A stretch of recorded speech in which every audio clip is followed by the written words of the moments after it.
My name's Tom Stoukas, coming to you from Sarnia, Ontario. Today, on May 25th, Sunday. Hopefully everybody had a nice weekend. It's finally starting to look a little nice out here in Sarnia after a really bad, ugly month. Just kind of cold month all around. A few things today. I guess the Prime Minister Carney meeting with his caucus today ahead of the Parliament opening tomorrow, and the head of the visit of the King. Woo! And also a few more details on that horrible car crash that killed 5 people near London on Friday. I don't know. I think it was it was a pretty bad collision, apparently. Obviously, horrible. So I'll read that story, and then nothing else too crazy, I guess. Oh, they had this Israel march in Toronto. Nothing happened, of course, but they made a big deal out of it. But Carney, according, we'll look at his comments. He's promising all sorts of bold action for Canada to fix the mess that his party helped create. So I'm sure he'll be more into it. He's talking about like tax cuts and cracking down on crime. And I'm like, we'll see if they deliver on that promise. But they don't talk about immigration at all. Because as far as I'm concerned, they fixed it. They're just going to cut it down, he said, for 3 years or something. I don't know. So let's see what he said today after his meeting with his scale by focusing on results over spending and by using scarce tax dollars with his caucus before Parliament opened. And interesting too is they were proposing to pass the Liberals wanted to pass a resolution making it easier for the group, the caucus, the MPs to get rid of the sitting prime minister. Because the reason they couldn't get rid of Trudeau is because Trudeau had to leave on his own. They couldn't vote him out. And like in the UK, they have that. So like that's why they can throw the prime minister all the time like they do. It's because the MPs, if they get fed up and they think this guy's, going to cause them to lose their seat, they vote him out and put a new guy in. And apparently they rejected it. They didn't go for it, the caucus. They don't want to be like the UK, I guess. Maybe they think it's too much instability. So let's see what Carney said after meeting. And I'm sure Carney didn't want it either because obviously that he'd have that hanging over his head. They could vote him out any time. So he's obviously against it, but he's got enough loyalty, I guess, in there that they didn't vote for it. And while we were there, as a team, we sat down and we discussed how we can best deliver the major changes that are needed to overcome the many challenges that Canada currently faces. In a more dangerous and divided world, geopolitical risks are rising, threatening our sovereignty. The global trading system, which has helped power Canada's prosperity for decades, is undergoing its biggest transformation since the fall of the Berlin Wall. At home, our long-standing weak productivity is making life less affordable for Canadian families. It's straining government finances and threatening to undermine the sustainability of vital social programs on which Canadians rely. So Canada's new government has an immense responsibility to address these challenges head-on, with focus, new strategies, and determined execution. And that new approach animates the mandate letter that I shared with all members of our ministry at the end of our meeting. It reflects... Anyway, he's a boring guy. Like, you can't really listen to him for 25. He didn't really say anything new. He just said he's going to be busy. He's going to do all this great stuff. So, I mean, basically, you can only judge it by what he does starting tomorrow. what legislation he brings forward and how effective they are. Like, I don't know. I'm not too optimistic. So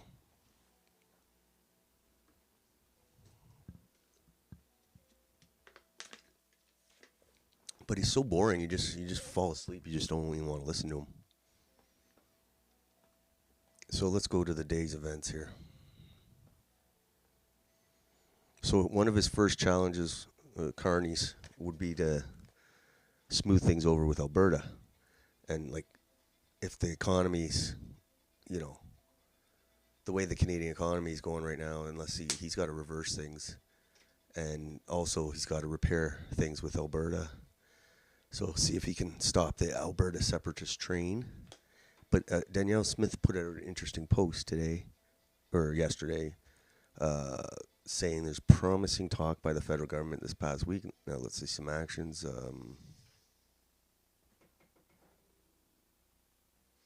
Okay, what'd she say? She's saying what she wants for Alberta. Axe the oil gas cap, for sure. Net zero power regulations. So basically, all sorts of net zero BS that they put in place for the industry to follow. Agree to work with Alberta on a corridor to Canada's northwest coast. That includes Alberta bitumen pipeline, along with a tanker ban carve out for that same oil. They'll be listening to hear these firm commitments in the throne speech, hoping it doesn't disappoint. Too much at stake for the future of this country. So, yeah, she's put her throne speech wish list there. We'll see if they put it in there on Tuesday when King Charles comes to read it. But those are good things, you would think. Lots of jobs, good for the economy, lots of tax, lots of revenue for the government, lots of jobs. I don't know. You'd think it'd be a no-brainer. And no, like, that's why they want to separate, because they're not allowed. They're basically they're not allowed to do what they want to do, like the develop the resources. Next post here. Oh, we're talking about the Israel walk in Toronto in, like, support for Israel. So, okay, fair enough, you can support Israel. But look at what this lady says. You need to destroy their... She's talking about kids in Gaza. You need to destroy their offspring to prevent them from creating more offspring. Yikes. So that's what I was like... My opinion, my stance on this is... I'm not looking to solve the Middle East, but at least I don't want to see kids blown up. So she has... Listen to this chick. She doesn't seem to have a problem with that, though. Offspring. When there is a war, it doesn't matter who your enemy is, you need to destroy their offspring to prevent them from creating more offspring. When there is a war, it doesn't matter who your enemy is, you need to destroy their offspring to prevent them from creating more offspring. Okay. And you think, okay, that's just like one person, and it's not like widespread, but I don't know, man. I've heard a lot more other people talk like that, so it's not just one person. That's pretty crazy talk, you ask me. And they're basically justifying and trying to rationalize the murder of kids. Say, yeah, I don't care what way you twist it. I don't care. Like, and they take some kind of perverse pleasure in it. Some of them, it's crazy. All right. So, yeah. They don't care. There's a lot of people that talk like her. They have no shame. All right, next. Liberal caucus, consider process for removing an unpopular party leader. So, yeah, this didn't pass. They're all good little seals. They're not going to go against the globalist powers. All right. The globalists are the ones who decide who's a prime minister. Apparently. So, like, they put the ultra globalist in there. So, it's really, it's funny. It's kind of fitting that they didn't vote for that proposal, because really, who's the one picking the prime minister?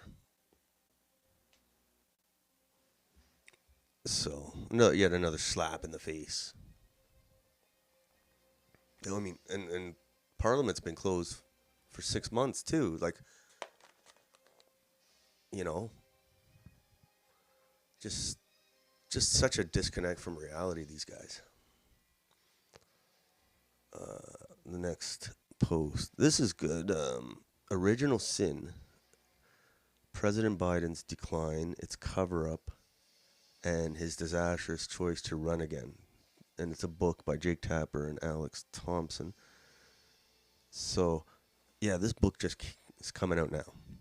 And it's basically saying how the whole Biden presidency was a sham, and the guy was like weekend at Bernie's for 4 years in the White House, even before he ran for the White House.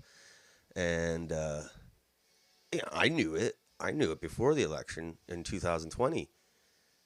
And, you know, I was like, I felt like an alien because nobody else around me was like, because I think it was just so audacious that they would put this vegetable in, and the globalists put them in, and they won because they're just so full of themselves. They think they can get away with whatever they want. They kind of did. I mean, they did put him in, and he did the, you know, I don't know who was running the U.S. for the 4 years that he was president, but it wasn't him.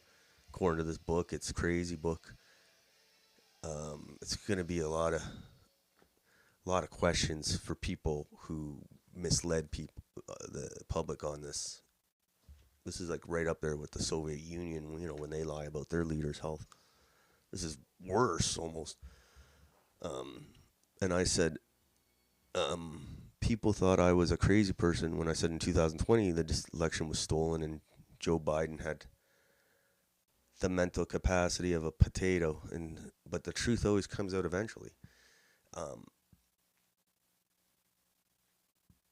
And I say the election was stolen, and the reason I say it was stolen is because if people knew his true state of mind and his true health condition, they wouldn't have voted for and the Biden and the laptop.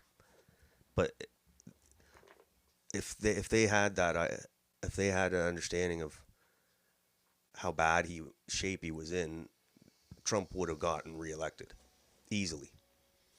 And plus all the whatever cheating at the various Democrat cities. So it's all connected, right? The people that carried water for Biden and covered up and ran the presidency while he was just kind of this figure are the same people who rigged the election. Who knows? I don't know where it's all going to lead. But this book should be interesting. I'm not going to buy it, but if I see it at the thrift store, I'll get it. All right.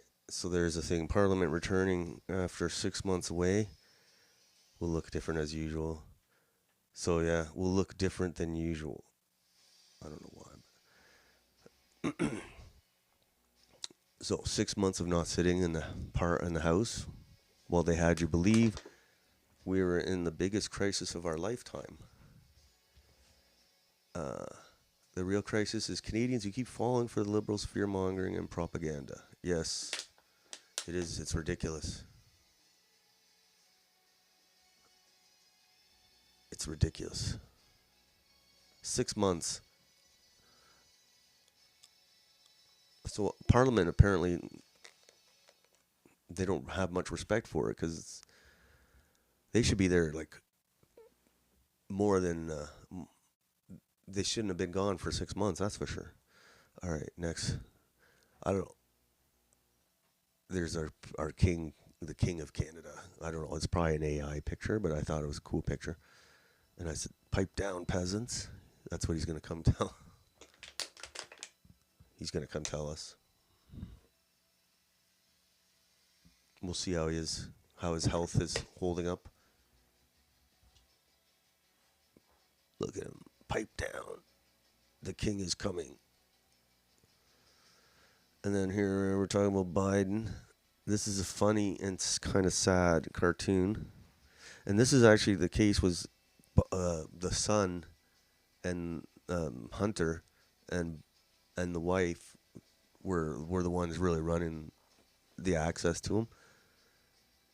Because, they wanted him to stay president, I guess. I don't know.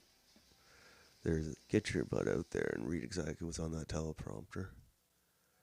And then Hunter's like, you can't drop out, Pops. I need to sell more paintings. Elder abuse. Okay. I thought that was funny. There's a demon girl again. I've heard many people say it's the babies are Hamas too, so it's justified to bomb them. I'm like, oh my gosh. And there's Lord Rothschild, giving the king his marching orders. This is an old picture, but I thought I'd make fun of it. It's go to Canada and tell those peasants to pipe down. Yes. That's the job he's been given, to give them.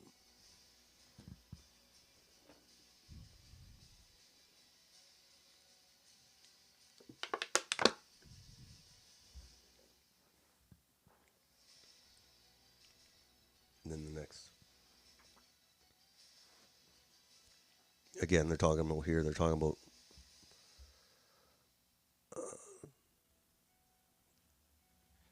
the thing to remove them. That didn't pass. Here's Joe Rogan talking about what's going on in Gaza. Unless we're talking about Shakespeare, shut the fuck up. Because expressed an expert like Douglas Murray, I love him dearly. I think he's a brilliant man. He's got a degree in history, or he's got a degree in English, bachelor's degree. Okay, he's not an expert either. Unless we're talking about Shakespeare, shut the fuck up. Because you're not an expert either. You know what I mean? Right. I don't have a degree in anything. I have 0 degrees in anything. But there's certain things that I'm an expert in. You want to talk about martial arts? I'm a martial arts expert. Like, if you disagree with me, you have to be like, in order for me to have a conversation with someone where they disagree with me about martial, they have to be so much better. It has to be like Gordon Ryan. Right. But I don't disagree with Gordon on anything. For him, that's a real expert. Again, no degrees.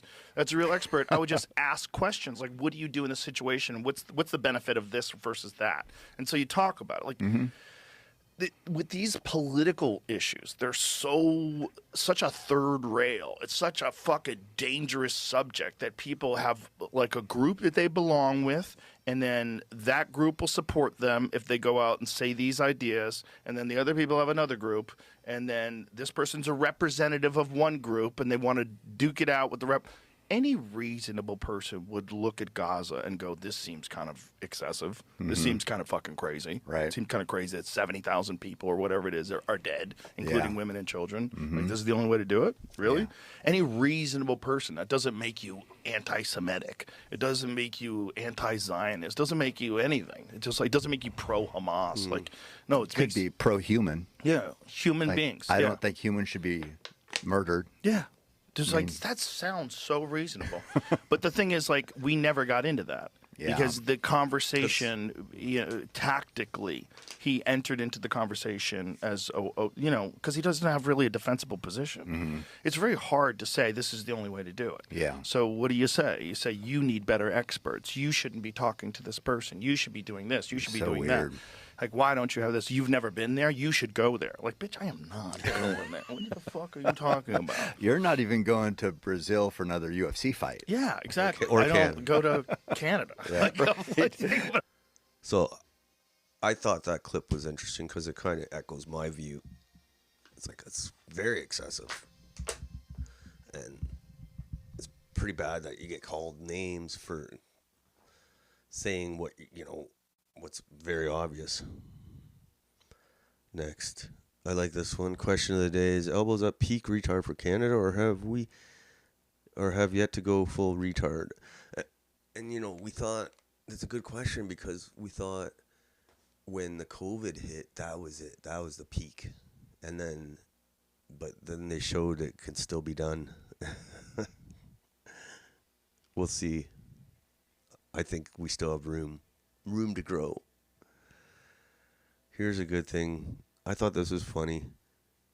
This is a Jubilee thing where they go debate. It's weird setup, but they debate, like speed debate and stuff. And Jordan Peterson was going, and they titled it Christian versus 20 Atheists, which sounds really weird. It sounds like some kind of porno or something. So, but apparently Jordan Peterson doesn't consider himself a Christian, so it was kind of funny. Let's see what he said. And then they actually changed the title on the video in the internet there from Christian versus 20 Atheists to Jordan Peterson versus 20 Atheists, which was kind of funny. Recently, you're interested in Catholicism, aren't you? And Jordan Peterson, of course, is buddies with... Because you go to a Catholic church, don't you? Or you've attended recently. You're interested in... Jordan Peterson's all buddies with Netanyahu, too, so let's see what he says here. Why is that relevant? Because you go to a Catholic church, don't you? Or you've attended recently. You're interested in Catholicism. This kid's kind of funny. Sure. He's got all right. Are you familiar with their doctrines? Somewhat. Okay, you're Their familiar. doctrines are very How do they deep. regard Mary? Why are you asking me that? Because you're a Christian. You say that. I haven't claimed that. Oh, what is this? Is this Christians versus atheists? I don't know. You don't know where you are right now. Don't be a smartass. Well, and I mean either you're a 'cause I Christian won't or you're talk not. to you if you're a smartass. Oh, either you're a Christian or you're not. Which one is it? I could be either of them, but I don't have to tell you. You don't have to tell me. I was under the impression private. I was invited to talk to a Christian. Am I not talking to a Christian? No, you were invited to. I think everyone should look at the title of the YouTube channel. You're probably in the wrong YouTube video. Uh-oh. You're really quite something. You are. Aren't I? But you're really quite nothing. Right? You're not a Okay, Christian. I'm done with him. That's hilarious. I thought that was funny, that's all. They're getting that stare. Jordan Peterson blocked me on Twitter. His daughter blocked me, too. His Dave Rubin blocked me. They don't like me. All I did was say, what about the dead kids in Gaza? When he was saying, go get them, Netanyahu, and all this. And he blocked me.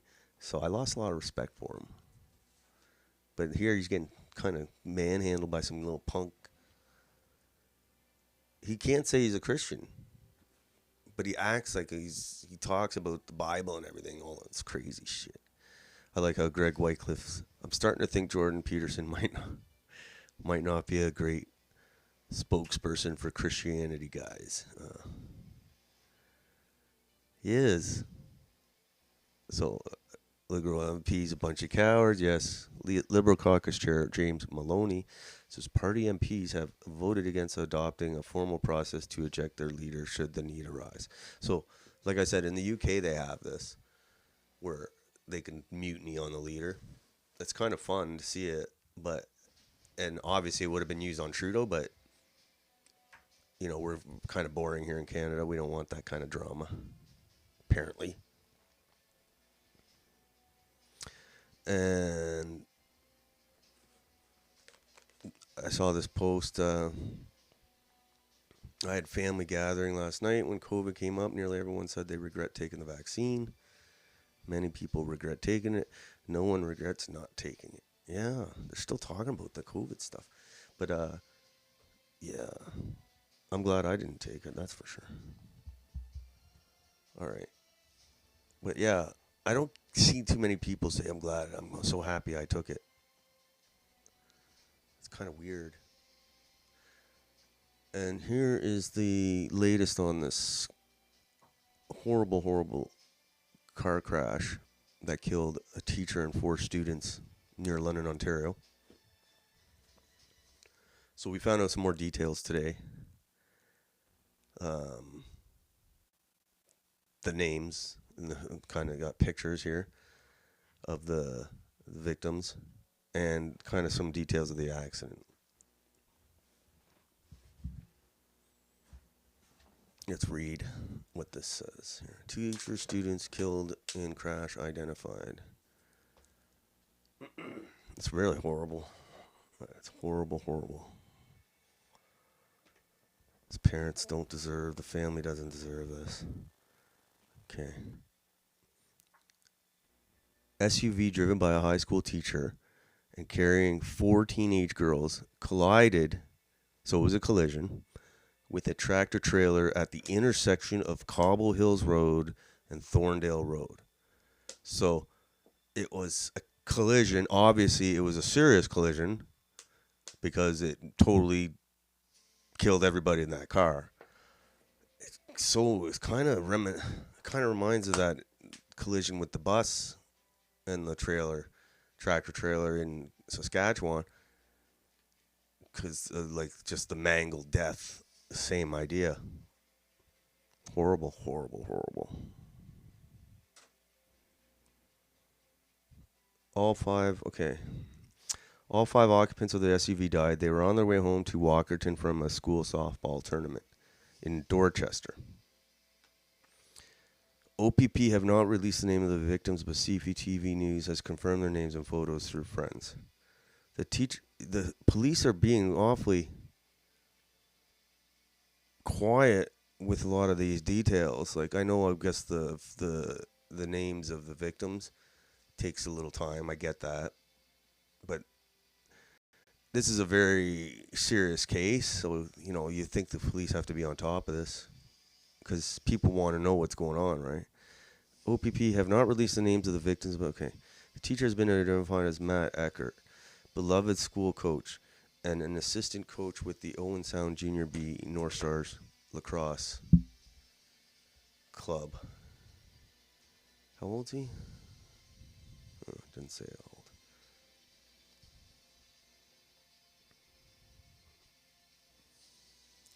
Four students have been identified as Liv O'Rourke, Rowan McLeod, Cadence Ford, and Danica Baker.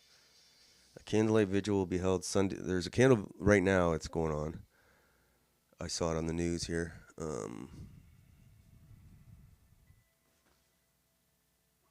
In Walkerton. Candlelight vigil will be held Sunday evening at dusk at their school. That must be horrible for the high schools. Oh my God.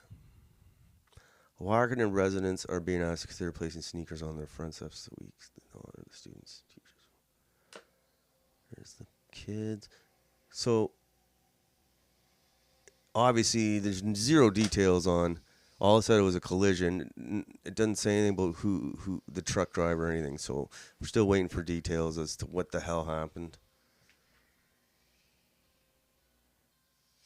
Just horrible.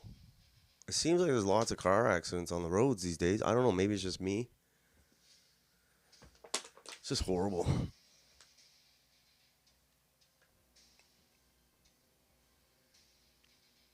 Horrible stuff.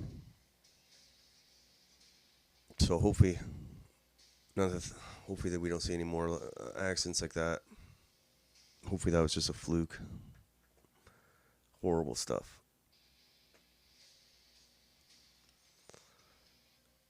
Anyway, that's all I have. That's my day on Twitter. And we'll just keep our eyes open for any new local news. It's been a little boring around Sarnia here. I'm sure once the weather gets better, it'll be more interesting. Just keep an eye on, see how horrible Canada can go, or if it can get better. We'll see. Until then, have a nice night, and we'll talk to you again. See ya.